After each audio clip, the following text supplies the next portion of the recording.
남자친구가 이제 입으로 주는 걸 굉장히 좋아해요. 메롱메롱 아니고 낼름낼름이잖아요. 조금 술 마시고 밑에를 애무해줄 때가 있는데 제가 지령이었다고 하더라고요. 네네. 길게 하면 이는 닦는 게 좋지 않을까?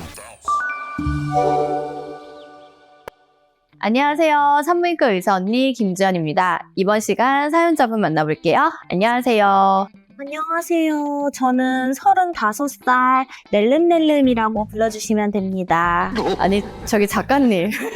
내가 전화한 거 아니죠? 작가님 저기요. 메롱메롱 아니고 낼름낼름이잖아요. 저 사연 읽어주시죠. 네.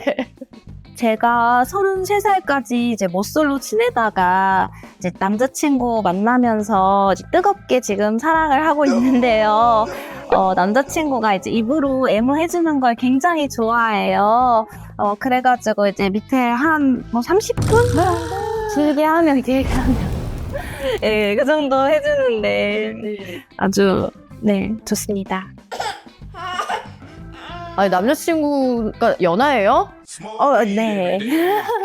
구강 체력이 좋은데요? 저는 처음이고 이러니까 남자친구는 또 제가 처음인 걸 엄청 좋아하고 또 아껴주는 것 같아가지고 자기소개하러 오신 거예요? 아니면 사연 아니고 자기소개하러 오셨는데요? 근데 이제 또 제가 밑에가 좀 건조한 편이어가지고 흥분을 좀 해도 애기 잘 안 나올 때가 많더라고요. 그래서 좀 이제 남자친구가 그래서 좀 더 밑에 애무를 길게 해주는 것도 있어요. 그럼 그렇게 길게 하면 괜찮으신 거고? 네, 그렇게 해줘야 좀 이제 준비가 전 되는 것 같더라고요. 근데 이제 보통은 저 이제 딱 사연 오면 제가 이렇게 건조한 편이고 흥분이 잘 안 돼서 힘들어요. 남자친구가 애무를 안 해줘요. 애무도 뭐 3분만 해줘요. 이렇게 고민을 보내시는데 지금 30분을 해서 저를 충분히 준비시켜줘요. 저는 처음인데도 만족스러워요. 문제가 없어 보이는데? 맞죠? 사실 제가 며칠 전에 큰 증상은 없었고 그냥 냉이 좀 많이 나오는 것 같아서 이제 산부인과를 가서 진료를 받았어요. 그래서 이제 진료받고 남자친구 만나서 관계를 하는데 냄새도 안 나고 가렵지도 않고 그러니까 그냥 또 평소랑 똑같이 이제 애무 받고 했는데 나중에 이제 결과를 받아보니까 제가 지령이었다고 하더라고요. 네네. 혹시 뭐 남자친구한테 문제가 되는 건 아닌지 조금 걱정되더라고요. 혹시 어떤 질염이었는지 기억하세요? 네. 유레아 플라즈마 파붐이라는 지렴이었어요. 아, 그 균 하나만 나온 거였어요? 네, 그거 하나 나왔어요.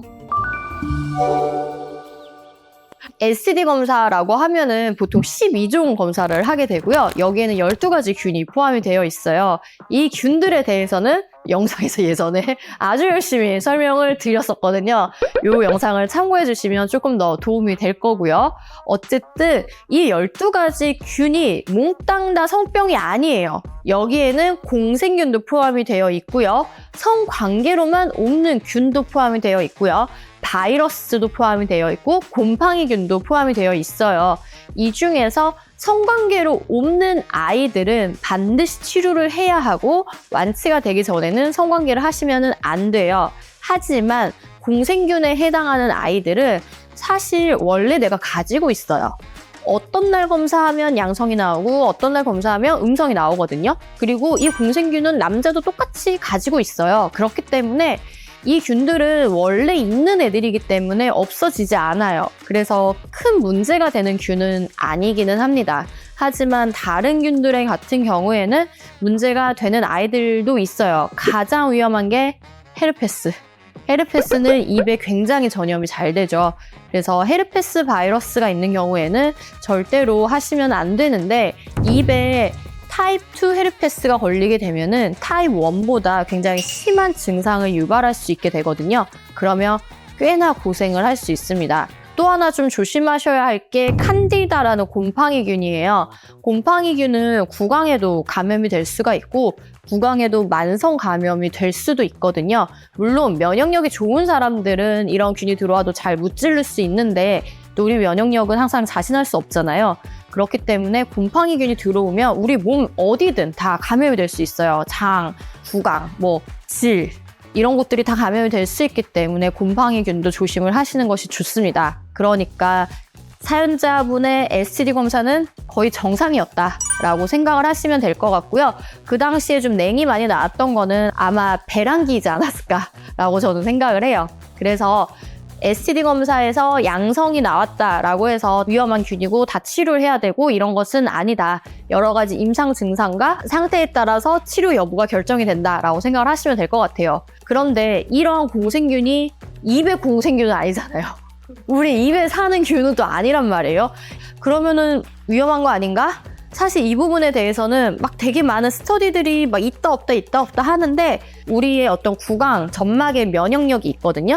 이런 면역 반응에 의해서 얘들이 좀 죽지 여기에서 막 번식을 하거나 살지는 않을 것이다 라고 1차적으로 보게 되고 넘어갔을 때 이런 두경부나 이런 뚜렷하게 무슨 막 병을 일으킨다 이게 뭐 엄청 안 좋다라는 결과를 도출해내 놓은 스터디는 아직 없어요. 그래서 뭐 막연하게 안 좋지 않을까라는 생각은 할 수 있지만 크게 이랬더니 막 이런 병에 걸려요. 이랬더니 뭐 위험해요. 이런 거는 없어서 그냥 의학적으로는 특별한 문제는 없다라고 말씀을 드리고 싶고요. 근데 입에 사는 애들이 외음부로 넘어갔을 때 얘들이 여기서 생착을 하거나 어떤 병을 일으킨다에 대해서는 딱히 그런 없다라고 현재까지 보고가 되어 있기는 해요. 얘들이 그러니까 일로 가서 생착을 할 수가 없어요.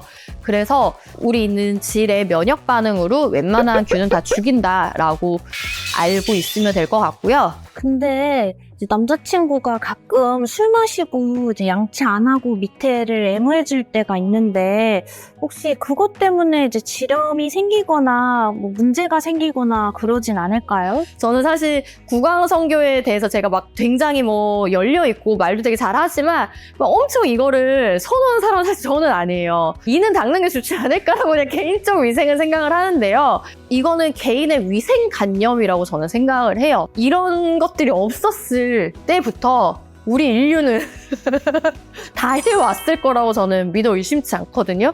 그랬다라면 우리가 알지 못한 온갖 병들이 이미 다 보고가 되어 있어야 하고 이 병은 구강성교로 생기는 병입니다. 뭐 입이든 외음부든 이런 것들이 다 있어야 하고 이 병은 손으로 했을 때 생기는 병입니다라고 어떤 진단병들이 따다다다 있어야 된다는 생각을 하거든요. 근데 그런 게 현재까지 없다라는 것은 큰 문제가 없다라고 저는 생각을 하고 사실 뭐 과자 막 먹는 사람 있고 손 매일 안 닦는 사람 있고 약간 그런 문제이지 않나라고 생각을 합니다. 결국은 자기 마음이다. 오늘의 성답은 지렴 중에 오럴 섹스 괜찮을까요? 질염이냐 아니냐가 중요합니다. 지금 사연자분이 걸린 공생균은 사실 질염이 아니에요. 정말 질염이라면 웬만하면 안 하는 게 당연히 서로의 건강을 위해서 좋습니다. 하지만 진짜 질염이 아니라면 구강성교가 큰 문제가 되지 않아요. 본인의 위생관념에 따라서 여러 가지 방법들을 사용하시면 될 것 같아요. 입니다.